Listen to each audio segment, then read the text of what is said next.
ഭയപ്പെടേണം.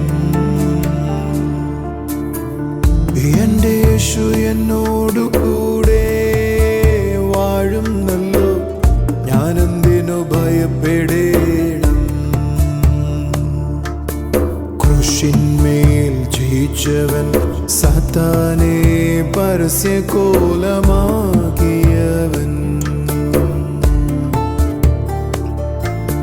ക്രൂശിന്മേൽ ജയിച്ചവൻ, സാത്താനെ പരസ്യകോലമാക്കിയവൻ. എന്റെ യേശു എന്നോടു കൂടെ വാഴുന്നല്ലോ, ഞാനെന്തിനു ഭയപ്പെടേണം. TV പ്രേക്ഷക സംഗമം തൃശൂരിൽ ഡിസംബർ 12 വ്യാഴാഴ്ച രാവിലെ 10:30 മുതൽ. സ്ഥലം town hall, Thrissur. Miracle Sunday അഞ്ചലിൽ ഡിസംബർ 15 രാവിലെ 8:30 മുതൽ. സ്ഥലം Jesus world global worship centre, Anchal. കർത്താവിൻ്റെ വന്യനാമം മഹത്വപ്പെടുമാറാകട്ടെ. അനുഗ്രഹിക്കപ്പെട്ട ഈ നല്ല സമയം കർത്താവ് നമുക്ക് തന്നതോർത്ത് നമുക്ക് ദൈവത്തെ സ്തുതിക്കാം. പലപ്പോഴും നമ്മുടെ പരാജയത്തിന് കാരണം എന്താണ്? ക്രിസ്തുവിലായിരിക്കുന്ന ഒരാൾക്ക് താൻ ആരാണെന്ന് അറിയാത്തതാണ് തൻ്റെ പരാജയത്തിന് കാരണമെന്ന് പറയുന്നത്. ദൈവത്തിന് നാം എത്രത്തോളം വാല്യുബിൾ ആണെന്നോ സ്പെഷ്യൽ ആണെന്നോ എന്ന അറിവ് നമുക്കില്ല. അത് നമ്മളെ ഭരിക്കുന്നില്ല. ക്രിസ്തുവിലായിരിക്കുന്ന ഒരു വ്യക്തിയെക്കുറിച്ച് ദൈവത്തിൻ്റെ ഉദ്ദേശം എന്താണ്? എന്തുകൊണ്ടാണ് ദൈവം അവനെ തിരഞ്ഞെടുത്തത്? ഇന്നത്തെ മെസ്സേജ് കേൾക്കുമ്പോൾ നിങ്ങൾ ആരാണെന്ന ആഴമേറിയൊരു ബോധം കർത്താവ് നിങ്ങളിൽ പകരട്ടെ. നിങ്ങളൊരു സാധാരണ വ്യക്തിയല്ല. കർത്താവ് നിങ്ങളെ തിരഞ്ഞെടുത്തതിന് ദൈവത്തിൻ്റെ ചില ഉദ്ദേശങ്ങളുണ്ട്. മെസ്സേജ് കേൾക്കുമ്പോൾ കർത്താവ് നിങ്ങളോട് സംസാരിക്കട്ടെ. നമുക്ക് മെസ്സേജിലേക്ക് പോകാം.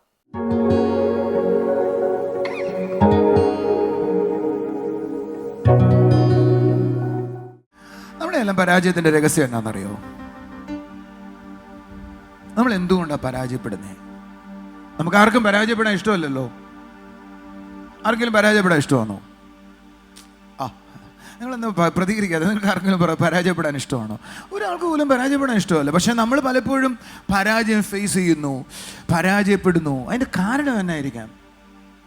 ഒത്തിരി കാരണങ്ങൾ ഞാൻ പറഞ്ഞിട്ടുണ്ട്, പലപ്പോഴും പഠിപ്പിക്കാറുണ്ട്. പക്ഷേ ഏറ്റവും പ്രധാനമായത് ഒന്ന് തൊടുക. ഞാൻ എൻ്റെ കൂടെ ഉണ്ട്. നമ്മൾ സ്പിരിച്വൽ വേൾഡിൽ തന്നെ എപ്പോഴും നിൽക്കുന്നത്. പക്ഷേ ഞാൻ അതിന് വേറെ ഡയമെൻഷനിൽ നിന്നുകൊണ്ട് പറയുന്നെന്ന് മാത്രമേ ഉള്ളൂ. നമുക്ക് ഉയർത്തി ഹല്ലേലൂയ പറഞ്ഞാട്ടെ. അതിൻ്റെ പ്രധാന കാരണം നമ്മൾ ആരാണ് ഈ ഭൂമിയിൽ എന്ന് നമുക്കറിയാത്തതാണ് പ്രശ്നം. അടുത്തിരിക്കുന്ന ആളുടെ കൈയെടുത്തിട്ട് പറഞ്ഞേ, നമ്മൾ ആരാന്ന് നമുക്കറിയത്തില്ല. നമുക്കറിയാവുന്ന ഏക കാര്യം തോമാച്ചൻ്റെ മോൻ മത്തായി, അത്രേ അറിയാവൂ. സീരിയസ്ലി അങ്ങനെയാ. പക്ഷേ ദൈവം നമ്മളെ കാണുന്നത് എങ്ങനെയാ? നമ്മൾ ആരാ കർത്താവിൻ്റെ മുമ്പിൽ? കർത്താവ് നമ്മളെ എത്രത്തോളം വാല്യുബിളായാ കാണുന്നത്? ദൈവം എങ്ങനെയാണ് നമ്മളെ അവതരിപ്പിച്ചിരിക്കുന്നത്? ദൈവത്തിന് എന്താ നമ്മളെക്കുറിച്ചുള്ള ഉദ്ദേശം? എങ്ങനെയാണ് ദൈവം ഈ ഭൂമിയിൽ നമ്മളെ പ്രസൻറ്റ് ചെയ്തിരിക്കുന്നത് എന്ന് നമ്മൾ ഗ്രഹിക്കാൻ തുടങ്ങിയ നമ്മുടെ ലൈഫ് അതുപോലെ ആയിരിക്കത്തില്ല. Let's turn to a word. First പത്രോസിലേക്ക് പോകാം. 1 പത്രോസിലേക്ക് വരാം. 2-ാം അധ്യായം എടുക്കാം. 9-ാമത്തെ വാക്യം വായിക്കാം നമുക്ക്. നിങ്ങളോ അന്ധകാരത്തിൽ നിന്ന് തന്റെ അത്ഭുത വളരെ പരിചയമുള്ള വാചകമാണ് വായിക്കുന്നത്. അതുകൊണ്ട് അശ്രദ്ധരായിട്ടിരിക്കരുത്. വളരെ പരിചയമുള്ള വാചകമായിരിക്കുന്നേ. വായിച്ചാട്ടെ. നിങ്ങളോ അന്ധകാരത്തിൽ നിന്ന് തന്റെ അത്ഭുത പ്രകാശത്തിലേക്ക് നിങ്ങളെ വിളിച്ചവന്റെ സൽഗുണങ്ങളെ ഘോഷിപ്പാൻ തക്കവണ്ണം തിരഞ്ഞെടുക്കപ്പെട്ട ഒരു ജാതിയും. അടുത്തിരിക്കുന്നവരോട് പറഞ്ഞ തിരഞ്ഞെടുക്കപ്പെട്ട ഒരു ജാതിയും രാജകീയ പുരോഹിത വർഗവും വിശുദ്ധ വംശവും സ്വന്തം ജനവുമാകുന്നു. ജിജോ എന്തൊക്കെയോ കാര്യങ്ങൾ പറഞ്ഞിട്ടുണ്ടല്ലേ? പക്ഷെ അതെല്ലാം ഒറ്റ വാചകത്തിൽ നമ്മൾ പറഞ്ഞുകൊണ്ട് നമുക്ക് എന്താന്ന് വാസ്തവത്തിൽ അറിയത്തില്ല. നിങ്ങൾ ആരെങ്കിലും ചോദിച്ചാൽ നിങ്ങളെല്ലാവരും പറഞ്ഞു രാജകീയ പുരോഹിത വർഗമാണെന്ന് കുറച്ച് പേര് പറയും. ചിലർ പറയും ഞാൻ തിരഞ്ഞെടുക്കപ്പെട്ട ഒരു ജാതിയാന്ന് പറയും. പക്ഷെ എത്രത്തോളം ഡീപ്പറായിട്ട് ആ വാചകത്തിൻ്റെ ആശയങ്ങൾ അറിയാമോന്ന് നിങ്ങളോട് ചോദിച്ചാൽ പലർക്കും അതിൻ്റെ ആശയങ്ങൾ അറിയത്തില്ല. ഇംഗ്ലീഷ് ബൈബിൾ തുടങ്ങുന്നത് നമ്മുടെ മലയാളം തുടങ്ങുന്ന പോലെയല്ല, അടിവശത്ത് നിന്നാണ് തുടങ്ങുന്നത്. എന്ന് പറഞ്ഞ് തെരഞ്ഞെടുക്കപ്പെട്ടൊരു ജാതിയും രാജകീയ പുരോഹിത വംശവും സ്വന്തം ജനവുമാകുന്നു എന്ന് പറഞ്ഞ് അവസാനിപ്പിക്കുന്നിടത്തു നിന്നാണ് ഇംഗ്ലീഷ് ബൈബിൾ തുടങ്ങുന്നത്. ഞാൻ ഇംഗ്ലീഷ് വേർഷൻ ഒന്ന് വായിക്കട്ടെ. But you are a chosen race. അടുത്തിരിക്കുന്ന ആളോട് പറഞ്ഞേ, നിങ്ങൾ തെരഞ്ഞെടുക്കപ്പെട്ട ഒരു ജാതിയാണ്. You are a chosen race. It's quite big. ഒന്ന് കര ഉയർത്തി പറയാമോ? I am a chosen race. നിങ്ങൾക്ക് എത്ര പേർക്ക് അറിയാം ഞാൻ തിരഞ്ഞെടുക്കപ്പെട്ട ആളാണെന്ന്? I M chosen. എത്ര പേർക്ക് നന്നായിട്ട് അറിയാം? കുറച്ച് പേർക്ക് അറിയാം. ഞാനൊരു കൊച്ചു കഥ പറയട്ടെ. എൻ്റെ വീട്ടിൽ 2 നായ്ക്കുട്ടികളുണ്ട്. ആരെങ്കിലും വന്നിട്ടുണ്ടെങ്കിൽ കണ്ടു കാണും. അതിൽ ഏറ്റവും വീട്ടിനകത്തുള്ളൊരു പപ്പിയുണ്ട്, കൊച്ചു പപ്പി. എന്തുകൊണ്ട്? സുഷു. എന്തുകൊണ്ട് പേര്? സിറ്റ്സു. ഓക്കെ, സിറ്റ്സു എന്നാണ് എൻ്റെ പേര്. അതിൻ്റെ ബ്രീഡിൻ്റെ പേരതാ. ഞാൻ സിറ്റ്സുവിന് എൻ്റെ മോള് മേടിക്കണം എന്നല്ലെങ്കിൽ വീട്ടിലെ കുഞ്ഞുങ്ങൾ മേടിക്കണം എന്ന് പറഞ്ഞപ്പോൾ ഫസ്റ്റ് ഭ്രാന്തായിരുന്നു എനിക്ക്. പക്ഷേ ആ സോളി പേടിച്ചിട്ട് ഞാനത് പറയത്തില്ല, പിള്ളേരുടെ തല കേട്ടു. ഇപ്പോൾ സോളി ആ കുഞ്ഞു പട്ടീനെ നോക്കുന്നത് കേട്ടോ. Thank God for it. നിങ്ങൾ ആരെങ്കിലും എൻ്റെ വീട്ടിൽ വന്നിട്ടുണ്ടോ? വന്നിട്ടുള്ളവർ എത്ര പേര് ആ പട്ടിക്കുട്ടിയെ കണ്ടിട്ടുണ്ടോ? ഒത്തിരി പേര് കണ്ടിട്ടുള്ളവരുണ്ട്. ഞാൻ ആ പട്ടിക്കുട്ടിയെ സെലക്ട് ചെയ്യുമ്പോൾ തിരുവനന്തപുരത്ത് ഇഷ്ടംപോലെ ആ പട്ടിക്കുട്ടി മേടിക്കാൻ കിട്ടും. നാട്ടിൽ മുഴുവൻ സിസ്റ്റുവിനെ കിട്ടാൻ ഒരു പാടുമില്ല. പക്ഷേ ഞാൻ കൊച്ചിയിൽ നിന്നാണ് മേടിച്ചത്. കൊച്ചിയിൽ നിന്ന് മേടിച്ചതെന്ന് പറയുമ്പോൾ അതിൻ്റെ അപ്പനും അമ്മേനെയും കൂടെ നോക്കിയിട്ടാണ് ഞാൻ മേടിച്ചത്. അതിൻ്റെ അപ്പൻ തായ്ലൻഡിലെ ഡോഗ് ഷോയിലെ നമ്പർ 1 ആണ്. അതിൻ്റെ അമ്മ സിംഗപ്പൂരിലെ ഡോഗ് ഷോയിലെ നമ്പർ 1 ആണ്. അത് എക്സ്പോർട്ടഡ് ആയ ഒരു ബ്രീഡാണ്. എല്ലാവരുടെ കയ്യിലും ശിശു ആയിരിക്കുന്നേ. പക്ഷെ എൻ്റെ കയ്യിലെ വിഷുവിനെ കണ്ട സിനിമാ നടന്മാരുടെ വീട്ടിൽ കയ്യിലുള്ള പട്ടിയേക്കാൾ നല്ലതാണ്. അത്ര സുന്ദരിയാണ് കാണാൻ ഞങ്ങളുടെ വീട്ടിൽ. അതുകൊണ്ട് നിങ്ങളെല്ലാം ശ്വാസം പോയി. ഒരു നായ്ക്കുട്ടിയെ തിരഞ്ഞെടുക്കുമ്പോൾ ചൂസ് ചെയ്യാൻ എനിക്ക് താല്പര്യം ഉണ്ടായതുകൊണ്ട് ഒത്തിരി ആളുകളിൽ നിന്ന്, ഡോഗ് ബ്രീഡേഴ്സിൻ്റെ അടുത്ത് നിന്ന് ഞാൻ സെലക്ട് ചെയ്തില്ല. ഞാൻ ചോസൺ ചെയ്തത് എനിക്ക് നല്ലതും തോന്നുന്ന അതിൻ്റെ എന്താ പറയുക, എൻ്റെ ലൈൻസ് എന്ന് പറഞ്ഞാൽ എന്താ പറയുക, അതിൻ്റെ ബ്രീഡിങ് ലൈൻസ് ഞാൻ വളരെ ശ്രദ്ധിച്ചിട്ട് അതിനെ പർച്ചേസ് ചെയ്തത്. അതുകൊണ്ട് മറ്റാരുടെ കയ്യിലും ഇല്ലാത്തൊരു ഡോഗ് എൻ്റെ വീട്ടിലുണ്ട്.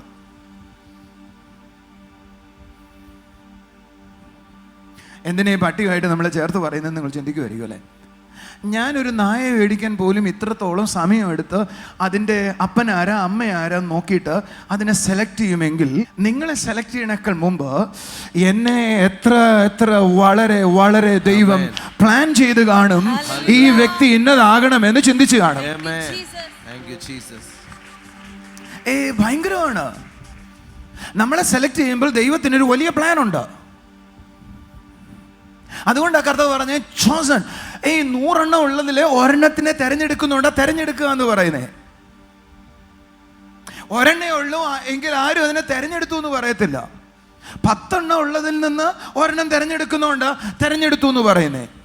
അങ്ങനെ ഈ ലോകത്തിൽ ധാരാളം ഉള്ളതിൽ നിന്ന് ഒന്നിനെ സെലക്ട് ചെയ്യുന്നയാളാ ഈ ഇരിക്കുന്ന ഞാനും നിങ്ങളും. അടുത്തിരിക്കുന്ന ആളുടെ ദേഹത്ത് തട്ടിയിട്ട് ചോദിക്കുക, ആരാ സെലക്ട് ചെയ്തെന്ന് അറിയോ? ഇത് നമുക്ക് അറിയാം, പലർക്കും അറിയത്തില്ല. ആരാ നിങ്ങളെ സെലക്ട് ചെയ്തേ? ആരാ നിങ്ങളെ തെരഞ്ഞെടുത്തേ? ഈ തെരഞ്ഞെടുത്തത് ആരാന്ന് നിങ്ങൾക്ക് മനസ്സിലാവുമ്പോഴാണ് തെരഞ്ഞെടുത്തതിന്റെ വില നിങ്ങൾക്ക് മനസ്സിലാകാനായി തുടങ്ങത്തുള്ളൂ. സർവശക്തൻ എന്ന് പറഞ്ഞ ഈ ലോകത്തിന്റെ അഖിലാണ്ടത്തിന്റെ ഉടയവനായവൻ ഒരു പട്ടണത്തിന്റെ നടുവിൽ വന്ന് ഒരാളെ സെലക്ട് ചെയ്തെന്ന്. അങ്ങനെ സെലക്ട് ചെയ്ത കൂട്ടത്തിൽ ഒരാളാണ് നീ എന്ന. അങ്ങനെ സെലക്റ്റഡ് ആണ് നീ എന്ന.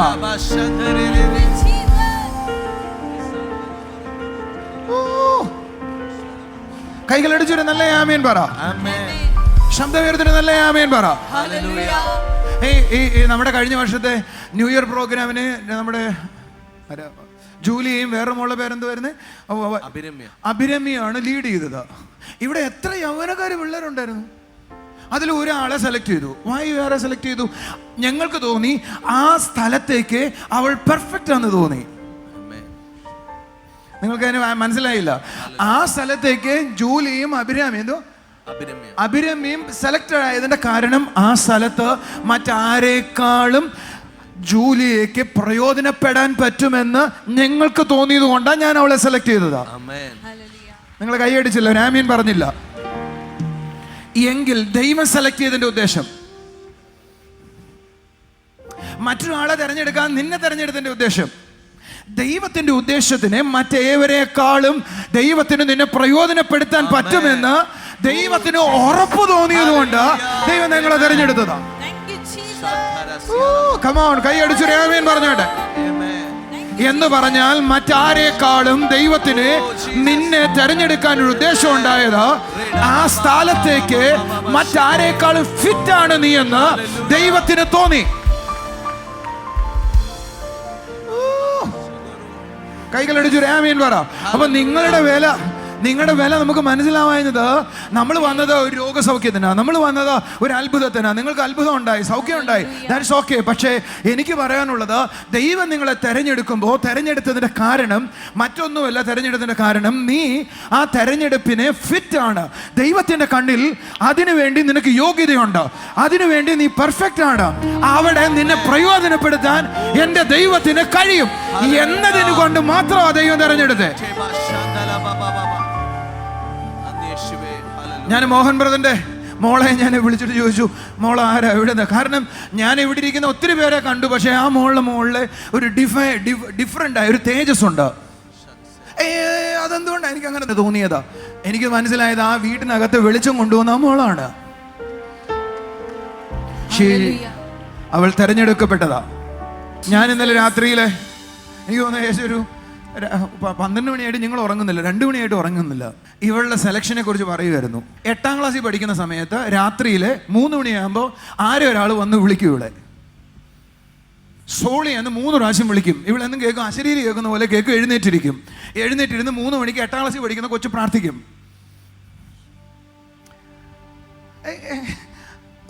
എത്ര പിള്ളേരെ എനിക്ക് പ്രേമലേഖനം തന്നിട്ടുണ്ടെന്നറിയോ? സ്വോത്രക്കാഴ്ച മുഴുവൻ പ്രേമലേഖനമായിരിക്കും കൂടുതൽ. വായിച്ച് ഇങ്ങോട്ട് ഊപ്പാട് വന്നിട്ടുണ്ട്. ചിലർ എഴുതി വെച്ചിരിക്കുന്നത്, എന്നെ കെട്ടുന്നില്ലെങ്കിൽ നിങ്ങളോട് കൂടെ കർത്താവേ അല്ലെന്ന്. അത് പറഞ്ഞ ദൈവം എന്നോട്, ജോൺ ബ്രദറിനോട് ദൈവം സംസാരിക്കുന്നുവെങ്കിൽ ആ കൊച്ചിനെ കെട്ടണം. കെട്ടിയാൽ എന്നോട് കർത്താവ് സംസാരിക്കുന്നു എന്നർത്ഥം. അല്ലെങ്കിൽ എൻ്റെ കൂടെ ഉള്ളത് അങ്ങനെ കെട്ടിയിരുന്നെങ്കിൽ.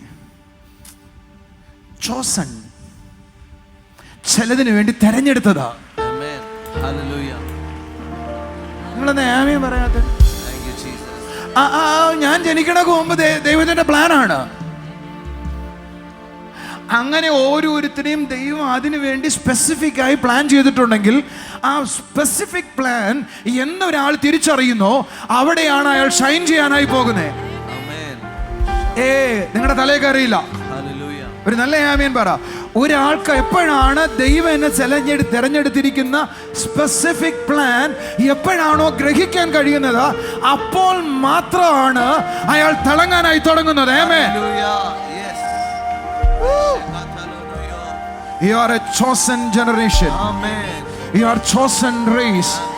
നീ തെരഞ്ഞെടുക്കപ്പെട്ട ഒരാളാണ്. കൈകളടിച്ചോണ്ട് പറ, നീ തെരഞ്ഞെടുക്കപ്പെട്ട ഒരാളാണ്. You are a chosen race. You are a chosen race. You are a chosen race.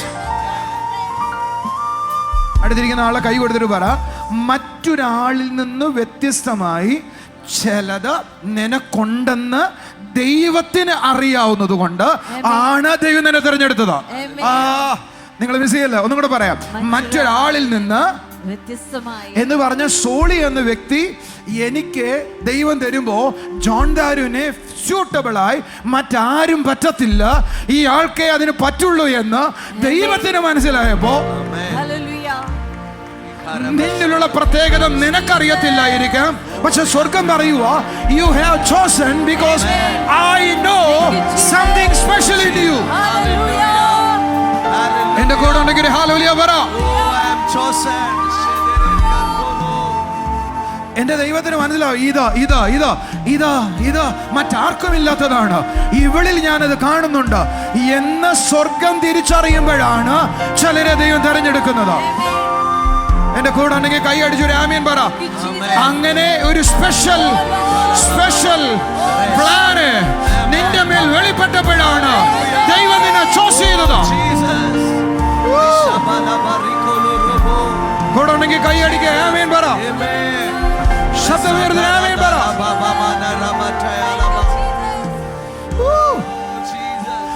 യാക്കോബ് പറയുവോ, നാം അവന്റെ സൃഷ്ടികളിൽ ഒരുവിധം ആദ്യ ഫലമാകേണ്ടതിന്. എല്ലാവരും പറഞ്ഞേ, ആദ്യ ഫലം. ആദ്യ ഫലം എന്ന് പറഞ്ഞാൽ അർത്ഥം എന്തുവാ? ഈ നെല്ലുകൾ അല്ലെങ്കിൽ കൊയ്ത്തിന് മുമ്പ് ചില ചെടികൾ എഴുന്നേറ്റ് മുന്നോട്ട് വന്ന് അത് ഫലം കഴിക്കാനായി തുടങ്ങും. അതിനുശേഷമാണ് അടുത്ത ഫുള്ളായിട്ട് ചെടികൾ എന്ത് ചെയ്യുന്നത്? ഫലം കഴിക്കുന്നത്. ആ ഫലം ആദ്യമായിട്ട് കായ്ക്കുന്ന ചെടികളിൽ പ്രത്യേകതയുണ്ട്, മറ്റെല്ലാതിനേക്കാൾ ബെസ്റ്റ് ആയിരിക്കും അത്. ഞാനൊരു പട്ടിക്കുട്ടിയെ തിരഞ്ഞെടുക്കാൻ പോയാൽ അതിൻ്റെ ആദ്യം പ്രസവിച്ച കുഞ്ഞിനെ എടുക്കത്തുള്ളൂ. ആ ഏറ്റവും ആദ്യം പുറത്തു വന്നയാൾ അതായിരിക്കും അതിനകത്ത് ബെസ്റ്റ് എന്ന് പറഞ്ഞ ദൈവത്തിന് നീ ബെസ്റ്റ് എന്ന് തോന്നിയത് കൊണ്ടാ ചില കമാൺ കൈ അടിച്ചു ആമേൻ പറ. You are the best. നിന്റെ കണ്ണിൽ, നിന്റെ അമ്മയുടെ കണ്ണിൽ, നിന്റെ അപ്പന്റെ കണ്ണിൽ, നിന്റെ കുടുംബക്കാരുടെ കണ്ണിൽ, നിന്റെ ടീച്ചറുടെ കണ്ണിൽ, നീ നാട്ടുകാരുടെ കണ്ണിൽ നീ ബെസ്റ്റ് അല്ല. പക്ഷെ ദൈവത്തിന്റെ കണ്ണിൽ ദ ബെസ്റ്റ്, ബെസ്റ്റ് അല്ല ദ ബെസ്റ്റ് എന്ന് ദൈവത്തിന് തോന്നിയത് കൊണ്ടാ അവൻ നിന്നെ സെലക്ട് ചെയ്തതാ. അതുകൊണ്ടാ അവിടെ എഴുതിയിരിക്കുന്ന സ്പെഷ്യൽ പീപ്പിൾ. പറ സ്പെഷ്യൽ. അടുത്തിരിക്കുന്ന ഒരാളോട് പറ, നീ ഒരു സ്പെഷ്യൽ ആണ് എപ്പോഴെങ്കിലും ചിന്തിച്ചിട്ടുണ്ടോ? Our mind always say we are ordinary.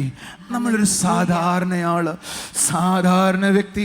ആ സാധാരണത്വമാണ് നിങ്ങളെ ഇല്ലാതാക്കിയത്. നിങ്ങളൊരു സാധാരണ വ്യക്തിയല്ല. You are not ordinary. You are special. You are chosen. You are special. You are chosen. കൂടെ ഉണ്ടെങ്കിൽ കൈ അടിക്കുക. ആമേൻ പറ. നിങ്ങൾ മറ്റുള്ളവരിൽ നിന്നും വ്യത്യസ്തനാണെന്നും ദൈവത്തിന് നിങ്ങൾ മതിയായവനാണ് എന്നും കൊള്ളാകുന്നവനാണ് എന്നും കർത്താവ് കണ്ടതുകൊണ്ടാണ് അവൻ നിങ്ങളെ തിരഞ്ഞെടുക്കാനിടയായത്. അനേകരിൽ നിന്നും അവൻ നിങ്ങളെ തിരഞ്ഞെടുത്തു. ദൈവത്തിൻ്റെ കൃപയെ ഓർത്ത്, അവൻ്റെ തിരഞ്ഞെടുപ്പിനെ ഓർത്ത് നമുക്ക് ദൈവത്തെ സ്തുതിക്കാം. പലപ്പോഴും ആ തിരഞ്ഞെടുപ്പിനെ ചിന്തിക്കാതെ, ആ വിളിയെ മനസ്സിലാക്കാതെ നമ്മൾ ഞങ്ങളുടെ സാഹചര്യങ്ങളിൽ ആകുലതയിലും പ്രയാസങ്ങളിലും ആയിരിക്കുന്നു. എന്നാൽ അതിൽ നിന്ന് പുറത്തു വന്ന് ദൈവിക ഉദ്ദേശത്തിൽ സന്തോഷിക്കുവാൻ തക്കോണം കർത്താവ് ഓരോ വ്യക്തികളെയും സഹായിക്കട്ടെ. നമുക്കിനിയും ചില സാക്ഷ്യങ്ങളിലേക്ക് പോകാം.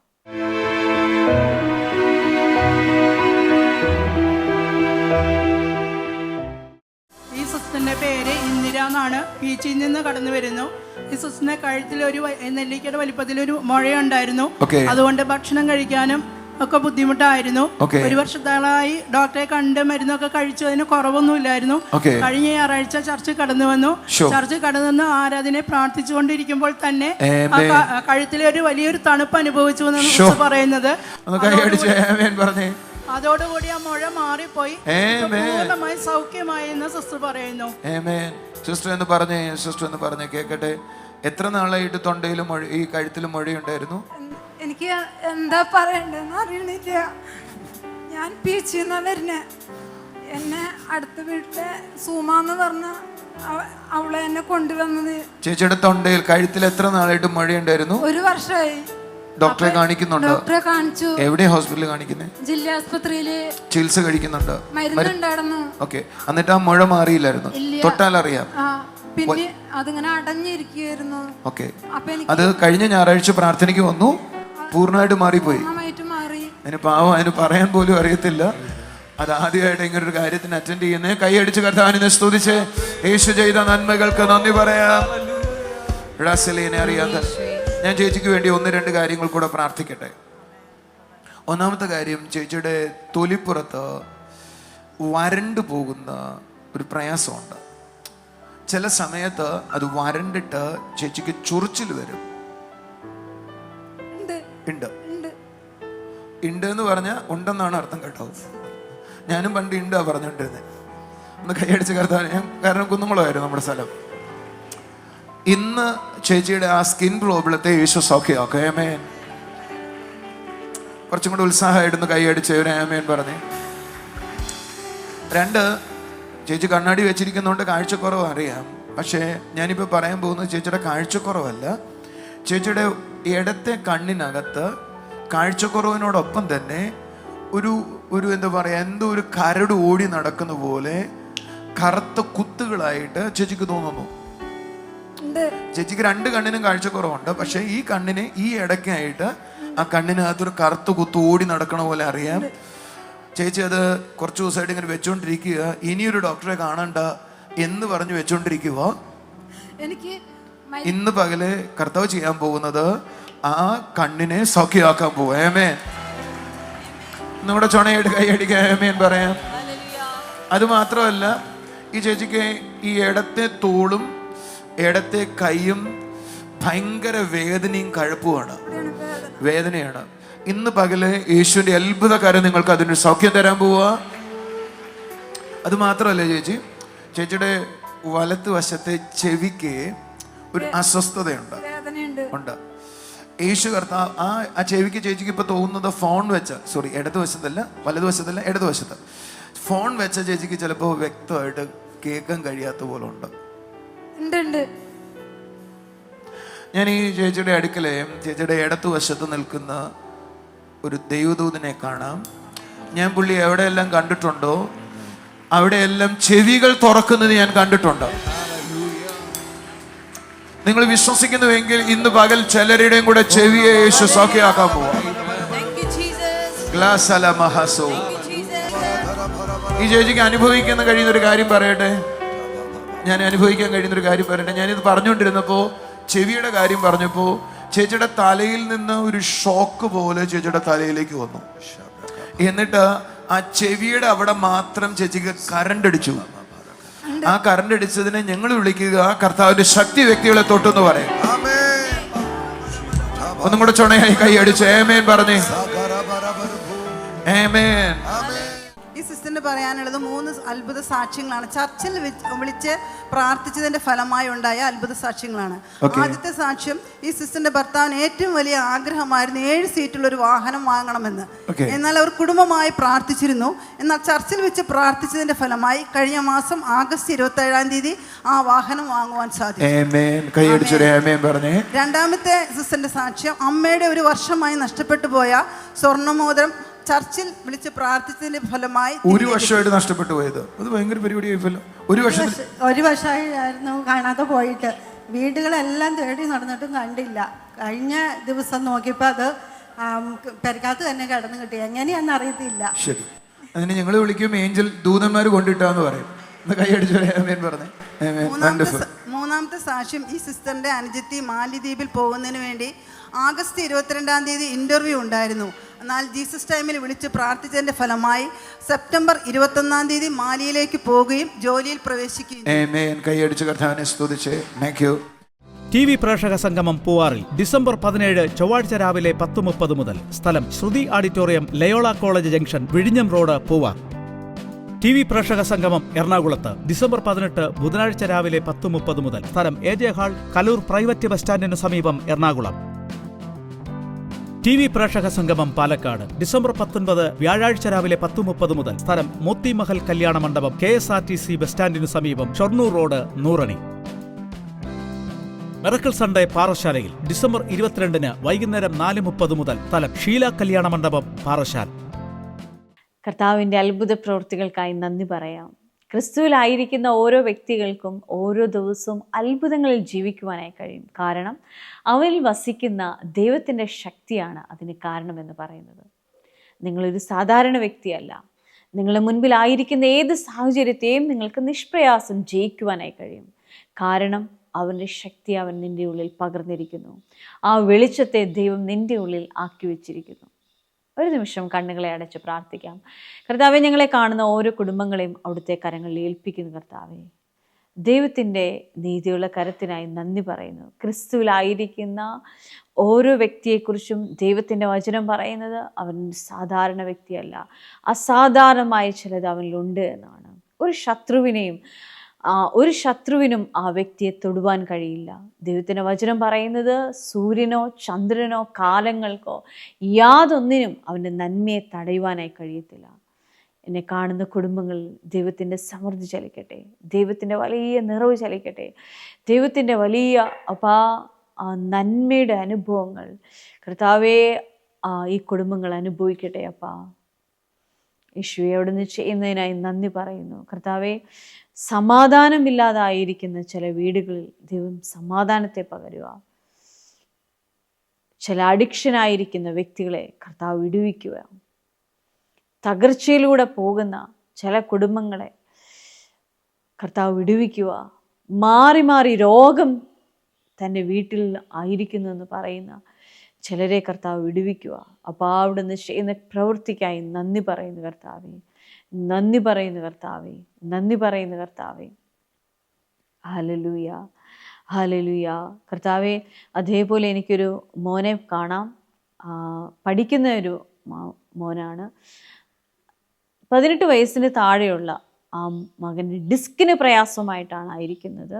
സർജറി പറഞ്ഞിരിക്കുന്ന ഒരു വ്യക്തിയാണ്. എന്നാൽ കർത്താവിൻ്റെ കരം ആ മോനെ തൊടുകയാണ്. യേശുവിൻ്റെ നാമത്തിലുള്ള സൗഖ്യം ആ മകൻ്റെ മേൽ ചലിക്കട്ടെ അപ്പാ. ദൈവത്തിൻ്റെ വിടുതൽ ആ മകൻ്റെ മേൽ ചലിക്കട്ടെ അപ്പാ. അവിടുന്ന് ചെയ്യുന്ന കൃപയ്ക്കായി നന്ദി പറയുന്നു. എന്നെ കാണുന്ന ഓരോ കുടുംബങ്ങളിലും അവിടുത്തെ കൃപ ചലിച്ചിരിക്കുകയാണ് നന്ദി. സ്വർഗീയ പിതാവേ, അവിടെ ഞങ്ങളുടെ പ്രാർത്ഥന കേട്ടനായി സ്തോത്രം. യേശുവിൻ്റെ നാമത്തിൽ തന്നെ ആമേൻ.